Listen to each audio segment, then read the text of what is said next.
गणगणगणात बोलते. स्वादगाथा या माझ्या चॅनेलवर तुम्हा सर्वांचे मनापासून खूप खूप खूप स्वागत आहे. मी आज बनवले आहेत लाल भोपळ्याच्या घाऱ्या. सुंदर खुसखुशीत टम्म फुगलेल्या अशा ह्या घाऱ्या. याच्यामध्ये मी गव्हाचं पीठ वापरलेलं आहे, पण त्याऐवजी जर तुम्ही तांदळाचं पीठ वापरून जर केलं तर हे झाले लाल भोपळ्याचे घारके. चला तर आता या घाऱ्यांसाठी काय काय साहित्य लागतं. 1/2 किलो भोपळा घेतला आहे, काशीफळ भोपळा. त्यासाठी लागणारे गव्हाचं पीठ आहे, 1 वाटी चिरून घेतलेला गूळ, 2 चमचे बारीक रवा, 2 चमचे तांदळाचं पीठ आणि स्वादानुसार मीठ घ्यायचं आहे. चला तर आपण आता करायला सुरुवात करूया. मी हा भोपळा चिरून घेते, याचे बी वगैरे आहेत ते सगळं काढून घेते आणि हा भोपळा आपण स्वच्छ धुवून घ्यायचा आहे.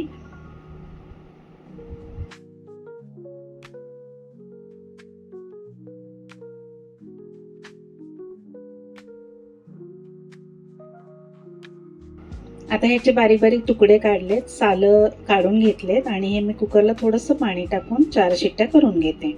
चांगला मऊसूत असा शिजवून घ्यायचा आहे. हे पहा, आता मी गॅस ऑफ करते.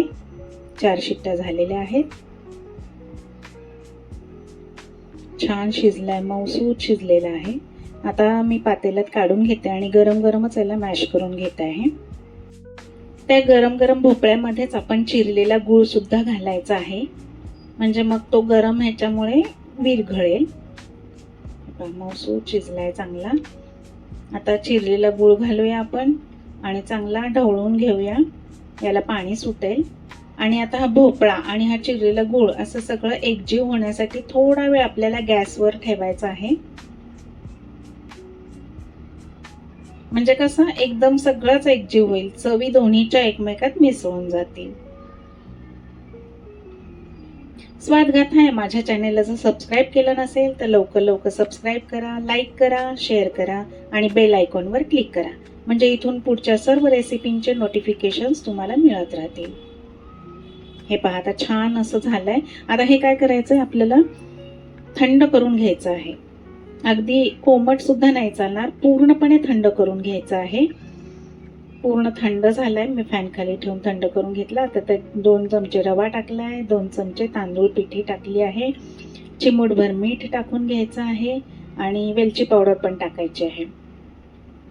आता हे सगळं ढवळून मिक्स करून घ्यायचं आहे आणि त्यात ना जायफळ पण थोडंसं किसून टाका, म्हणजे चव आणि स्वाद त्याचा एकदमच छान येईल. तुम्ही पण या आषाढात नक्कीच या लाल भोपळ्याच्या घाऱ्या तळून पहा, ही रेसिपी करून पहा, तुम्हालाही खूप खूप आवडेल आणि तुम्ही पण नक्की केल्यानंतर मला कमेंट करायला विसरू नका. आता हे गव्हाचं पीठ त्याच्यामध्ये थोडं थोडं ॲड करत तिंबत जायचं आहे. किती लागतंय ते पाहूया आपण. मिश्रण तसं थोडंसं सैलसरच वाटतंय, तर 1 चमचा ॲड करत अंदाज घ्यायचा आहे. हे पहा, अजूनही मला सैलसरच वाटतं आहे. आणखी 1 चमचा टाकते. हाताने केल्याशिवाय पूर्ण अंदाज येणार नाही. मी आता हाताला थोडंसं तूप लावून घेते आणि हातानेच करून पाहते. तसंही थोडंसं मला कणिक ही अजून सैलसरच वाटते आहे. मी त्याच्यामध्ये आणखी 2 चमचे ॲड करते.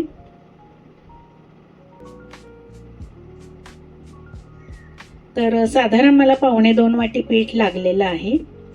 हे पहा, असा घट्ट छान गोळा झाला आहे. जास्त घट्टही नाही करायचा, थोडासा सैलसरच ठेवायचा आहे. आता कढईमध्ये मी तेल ठेवते तापायला आणि या पुऱ्या लगेच आपल्याला करायला घ्यायच्या आहेत. हे पहा, एक मोठा गोळा घेतला आहे मी आणि पीठ लावून दोन्ही बाजूने लाटून घ्यायचं आहे. मोठी पोळी लाटून घ्यायची आहे. आता त्याच्यावर थोडीशी खसखस पेरून घेऊया आपण आणि परत लाटण्याने लाटूया. खसखस पेरून लाटण्याने लाटली की ती थोडीशी जरा छान अशी चिकटून बसेल, निघणार नाही तळताना. आणि मला खसखस आवडते, याच्यावर छान वाटते, क्रंच त्याचा छान वाटतो तळल्यानंतर. आता इकडून पण दोन्ही साईडनी लावून घेते आणि दोन्ही साईडनी लाटून घ्यायचं आहे, म्हणजे चांगली घट्ट चिकटून बसेल.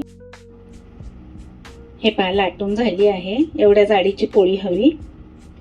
आता एक वाटी घेऊन त्या वाटीने मी कट करून घेते पुऱ्या.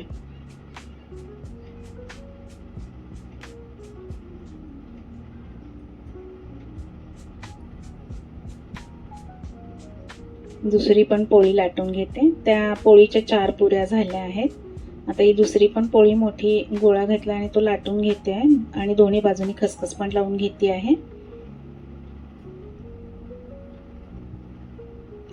तळल्यानंतर ना पुरीवर जो खसखसीचा क्रंच लागतो ना दाताखाली, तो खूप छान वाटतो खाताना.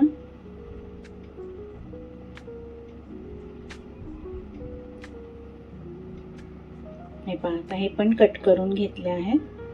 आता एकदम तळून काढूया आपण.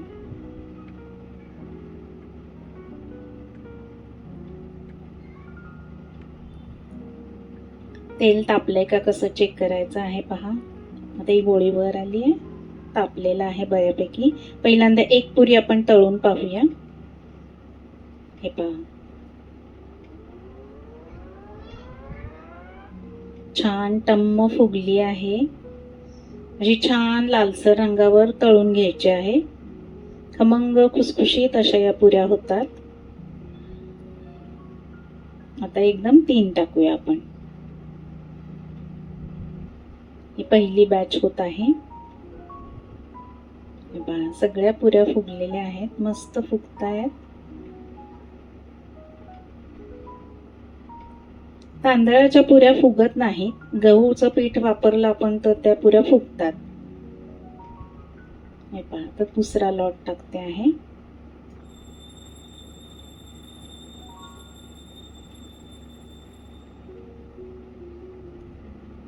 माझी जरी रेसिपी तुम्हाला आवडली तर तुम्ही पण नक्की करून पहा आणि मला कमेंट करायला विसरू नका. अशाच नवनवीन रेसिपींसाठी पुन्हा पुन्हा भेट द्या माझ्या स्वादगाथा चॅनेलला. चला तर मग पुन्हा भेटू नवीन व्हिडिओमध्ये नवीन रेसिपीसह. तोपर्यंत मस्त खा आणि स्वस्थ रहा. बाय.